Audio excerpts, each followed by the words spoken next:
Bienvenidos a una nueva mañana de radio. Estamos en el 9 de febrero del año 2021. Les voy a decir una cosa que les va a sorprender igual. Pablo Iglesias tiene razón. En esto tiene razón. En que no es normal. No es normal que los dos partidos que gobiernan Cataluña tengan como líderes a un ciudadano condenado por sedición y a otro ciudadano huido de la justicia. Los líderes políticos de los dos partidos que gobiernan Cataluña, pues el uno está en la cárcel y el otro está en Bruselas. Bueno, Iglesias lo dice de esta otra manera, pero el uno en la cárcel, el otro en Bruselas. No es normal que dos partidos con responsabilidades de gobierno, o si usted quiere, dos partidos en general, mantengan como líderes a un señor que delinquió y a un prófugo. No es normal. Pero sí es perfectamente democrático. Los partidos tienen como líderes a quienes les da la gana, a los partidos. Dices, hombre, nadie entendería que Pablo Casado siguiera liderando el PP si se demostrara que tuvo algo que ver con Bárcenas y con la financiación ilegal, por ejemplo. Pues, es verdad. Nadie entendería que Pedro Sánchez siguiera liderando el PSOE si lo condenaran por malversación. Nadie lo entendería. Pero en el independentismo, como en la izquierda abertzale, haber cometido delitos graves no solo no te descalifica como líder, sino que te afianza en esa condición y en ese puesto. Igual a eso sí podríamos llamarle anormalidad democrática, señor vicepresidente segundo del Gobierno de España. Miren, hubo un tiempo en que Pedro Sánchez presumía de la labor encomiable que su gobierno realizaba para combatir la propaganda tóxica que el independentismo soltaba por ahí fuera. Señor Sánchez eligió como primer ministro de Exteriores a un dirigente muy curtido en esa tarea, la de desmontar mentiras y distorsiones independentistas, que se llama José Borrell.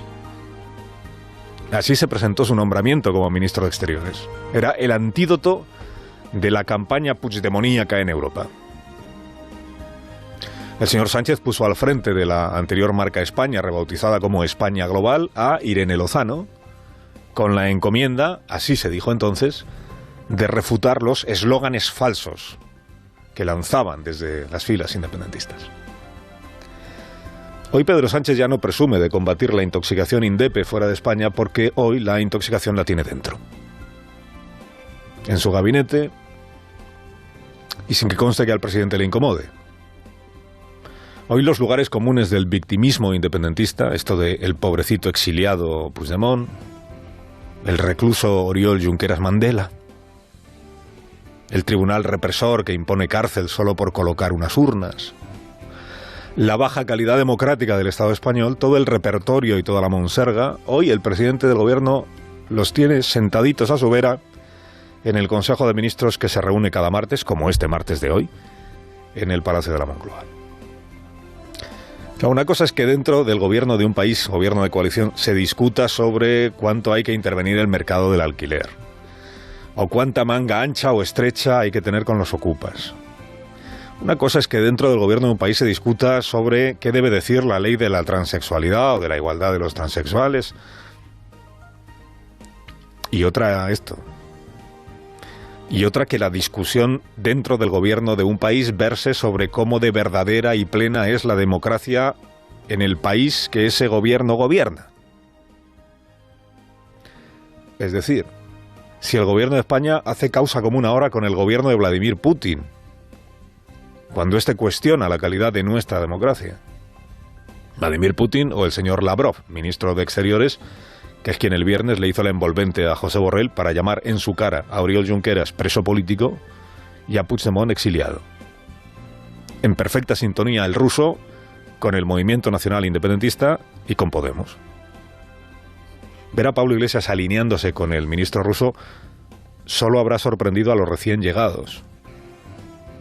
Putin apadrina a Puigdemont en su afán de socavar el crédito del Estado español desde hace años.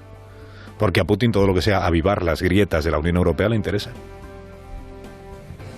Iglesias es aliado de Puigdemont en ese mismo afán, que es el de retratar su huida de la justicia española como el exilio de un hombre que no puede defender aquí sus ideas. Iglesias, mimetizado con la retórica y con la distorsión independentista, ayer lo que hizo fue un ejercicio de deslealtad encomiable, otro. En este caso a la ministra de Exteriores, la señora González Laya, que es quien está intentando, con su vicepresidente en contra, o a la contra, es quien está intentando rebatir al ruso para que no parezca que el gobierno español en pleno es el que admite que nuestra democracia es una filfa. El serial se titula El gallinero gubernamental. Tiene como agitador principal al macho alfa y ya no hay día que no emita un nuevo capítulo. Claro, es enternecedor ver a la vicepresidenta primera sosteniendo lo contrario que el vicepresidente segundo sobre una cuestión esencial para la reputación de nuestro país. Tenemos la normalidad propia de un Estado de Derecho que le aplica las leyes a todos por igual y en ese sentido lo que tenemos es una campaña de oportunidad interesantísima para sacar a Cataluña de una década, repito, muy frustrante. Quien no participa es porque huyó de su país y porque además nuestro Estado de Derecho, como es lógico, garantiza el desenvolvimiento de una campaña y de unas elecciones. Es enternecedor. Como lo es ver al ministro José Luis Ábalos jugando ayer a ser equilibrista y metiéndose en un jardín por ser más papista que el Papa. Ahora, la normalidad democrática también permite elementos de anormalidad, pero eso es la normalidad. La normalidad democrática permite elementos de anormalidad y eso es la normalidad. A ver, ministro, aterrice. Su vicepresidente se refiere a lo que se refiere. Anormal para él es que Oriol Junqueras cumpla condena por delinquir. Entre otras cosas por malversación. Lo anormal para él es que a Puigdemont lo siga esperando aquí el Tribunal Supremo para poder juzgarle alguna vez. Lo anormal para el vicepresidente es que no se despachara la asonada que se produjo contra la soberanía nacional en Cataluña en el año 2017, que no se despachara con un cachetito cariñoso a los promotores, un tímido reproche para que no lo vuelvan a hacer. Hombre, que os habéis pasado. Venga, que no se vuelva a repetir. Pelillos a la mar. Que esto es lo normal en democracia. Como el gobierno es el único animal que tropieza dos veces en la misma mascarilla, pues sabemos nueva polémica en torno a cuál de las mascarillas protege más. El ministro de Consumo, señor Garzón, afirmó ayer en Canal Sur que no hay evidencia científica de que las FFP2 protejan más que las mascarillas higiénicas. Ya que los gobiernos que han impuesto las mascarillas FFP2, como el alemán o como el austríaco, a saber en qué se basan. De momento no parece que haya, digamos, una fuente suficientemente rigurosa que acredite que estamos mejor protegidos de esa manera. No hay una fuente suficientemente rigurosa. Queda claro que para el ministro de Consumo no es una fuente suficientemente rigurosa el asesor áulico y único del gobierno en esta materia, que se llama Fernando Simón, y que fue quien dijo en el mes de junio que la FFP2 protege mejor que las otras mascarillas a quien la lleva. Sí que es verdad que en algunos casos una persona que tiene seguridad de que no está infectada y tiene que protegerse mucho porque es una persona muy vulnerable, podemos plantear el uso de mascarillas FFP2. Quien tenga que protegerse mucho, FFP2. Que igual por eso esa es la mascarilla que lleva siempre el presidente Sánchez, la vicepresidenta Calvo, la ministra de Sanidad, la ministra de Igualdad, el ministro Garzón o el ministro Iceta, que es el nuevo.